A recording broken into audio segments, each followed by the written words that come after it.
नमस्कार दोस्तों, आज हम एक महत्वपूर्ण श्लोक की चर्चा करने जा रहे हैं जो हमें न केवल महाभारत की कथा में बल्कि जीवन के विभिन्न पहलुओं में भी गहराई से सोचने पर मजबूर करता है। यह श्लोक है अध्याय 8 का श्लोक 7।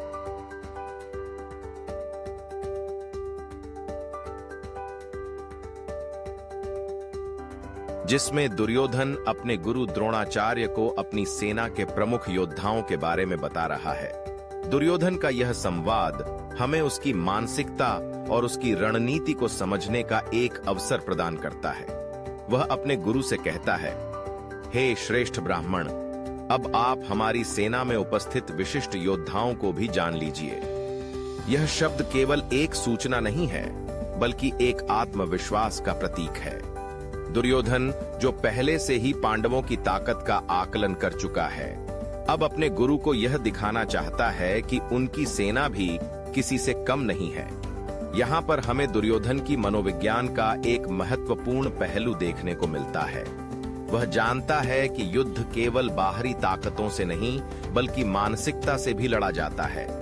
इसलिए वह अपने गुरु को यह आश्वासन देने की कोशिश कर रहा है कि उनकी सेना में भी महान योद्धा हैं जो इस युद्ध में निर्णायक भूमिका निभा सकते हैं। इस श्लोक से हमें यह शिक्षा मिलती है कि आत्मविश्वास बनाए रखना कितना महत्वपूर्ण है। चाहे परिस्थिति कितनी भी कठिन क्यों न हो, हमें अपनी क्षमताओं और अपनी टीम पर भरोसा रखना चाहिए।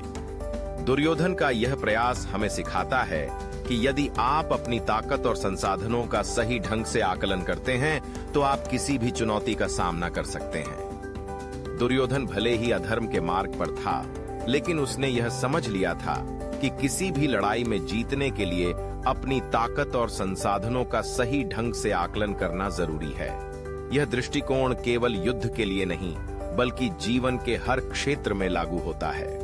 जब हम अपने लक्ष्यों के प्रति दृढ़ रहते हैं और अपनी क्षमताओं पर विश्वास करते हैं तो हम हर बाधा को पार कर सकते हैं। इस श्लोक में निहित संदेश हमें यह भी सिखाता है कि अपने आप को और अपनी टीम को प्रेरित करना कितना आवश्यक है। जब हम अपने चारों ओर के लोगों को उनकी क्षमताओं के बारे में बताते हैं और उन्हें प्रोत्साहित करते हैं तो हम न केवल उनका मनोबल बढ़ाते हैं बल्कि खुद का भी।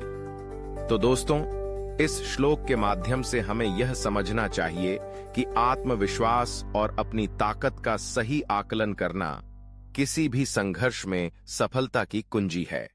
यदि आपको यह व्याख्या पसंद आई हो तो कृपया इस वीडियो को लाइक करें, शेयर करें और हमारे चैनल श्रीमद् भगवद गीता के अनमोल वचन को सब्सक्राइब करें। हम आपके लिए गीता के और भी अनमोल श्लोकों का ज्ञान लाते रहेंगे।